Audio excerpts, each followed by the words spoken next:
What's up guys? So I've been using the Alcatel Idol 4S for about a week and enough for me to formulate a pretty strong opinion on how I feel about this device. Now, if you picked it up on pre-order for 350 bucks, pat yourself on the back because you guys got a smoking deal. Now, a lot has changed on the Idol 4S compared to the Idol 3. You have a much nicer design. You have glass on front and back. You still have the front-facing speakers that the Idol has been known for, and I'm gonna talk a little bit more about those speakers a little bit later.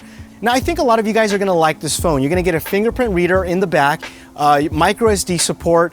A couple of other things that you're going to get is the boom key on the side, which I'll talk about in a second, and then also, you're gonna get a VR headset, which I'm not going to go too much in depth with it, mainly because I'm personally not a fan of VR headset, but this is probably one of the better headsets that you do get from any smartphone. So let's talk about the software experience. This is running a very stock version of Android, almost pure vanilla. You're going to get a couple of upgrades, but very minor, and I feel like these upgrades are very usable. For example, one of my favorite ones is the reversible screen, which allows you to basically hold the phone upside down or right side up, and no matter how you hold it, it basically corrects itself and it'll make it right side up the way it's meant to be. That's kind of nice because a lot of times whenever you're using your phone, if you pull it out of your pocket, sometimes you have it backwards or upside down, but no matter how you hold it, it'll work properly.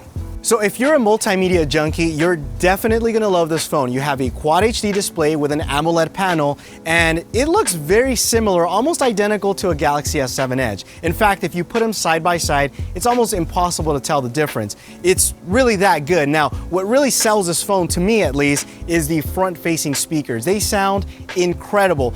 I will probably say, and I've said this in my unboxing video, this is the best speakers from any smartphone today. Now, one of the things about this phone is that it also has a grill towards the back. So that sound is very immersive. It travels through the rear. And the best way for me to show you is by giving you a quick demo. Okay, so with me here, I have the Nexus 6P and the Idol 4S. Because the Nexus 6P has front-facing speakers, I want you to hear, and by the way, it's set at full volume. Check this out.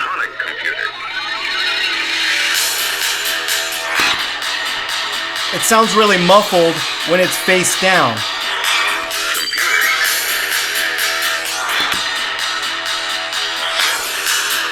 Now let's try the Idol 4S, also set to max volume. I love that. We mean the electronic computer.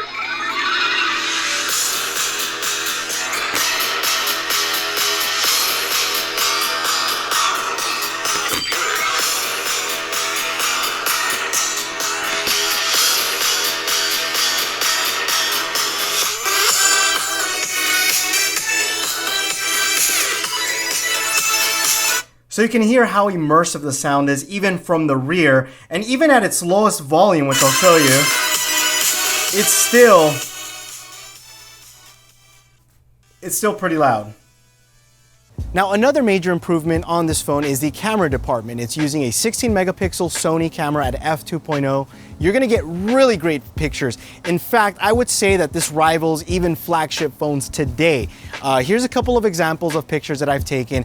Everything was set on automatic, nothing on pro controls, even though you do have manual controls with this phone. But again, you're going to be able to take some really nice pictures. In low light, it's pretty decent. I'm not gonna say it's the best. I would say it's slightly above average, definitely nothing to rave about, but again, considering its price point, in the camera, you're definitely not going to be disappointed. Now, in terms of battery life, this has a 3000 milliamp battery, and I don't know what Alcatel does. They have some voodoo software magic, but I said this even with the Idol 3. Compared to the amount of milliamps, this has 3000, you get great battery life. I can definitely get through all day, and usually at the end of the day, I have about 30% left under normal to even heavy use. I've never had any problems with me feeling, oh my gosh, I'm gonna run out of battery. Not with this phone, so don't be concerned even with 3000 milliamps. Now, one area where people might be concerned is the processor compared to something like the OnePlus 3, which the price point is pretty much on par.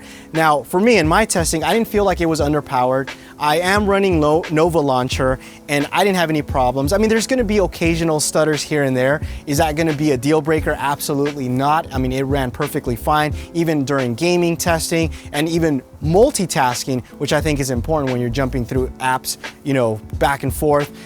Again, slightly stutter, not enough for me to say, oh my gosh, this processor is underpowered. I mean, I get those stutters even on my Galaxy S7 Edge, which is an $800 phone. So I wouldn't say that this is going to be a phone where you have to worry about. And again, running Nova Launcher on top of it, no problem, so no complaints there. So one of the new features of this phone is this boom key, which allows you to program it and do specific things like, for example, you can open up your camera app, open up a specific app. But one of the design flaws, I really think, is the power button. And I don't know whose idea it was to put it all the way over here on the very far left. I guess if you're left-handed, it might be okay, but it's just very uncomfortable. So what I've done, I've actually used this key, and I'll show you really quick, as my power off button. So kind of annoying that I have to use this, which I think is a great feature to turn off the phone because it's just very inconvenient to reach over here. So again, this is probably one of the biggest disappointments that I have is the power button. The other thing is the fingerprint reader on the back. It just doesn't work really well. No matter how many times I've tried, it's like a hit or miss. And it's to the point where I don't even want to use it anymore. And it's very useful back here, but it just doesn't work really well. Hopefully that is a software update that can fix it.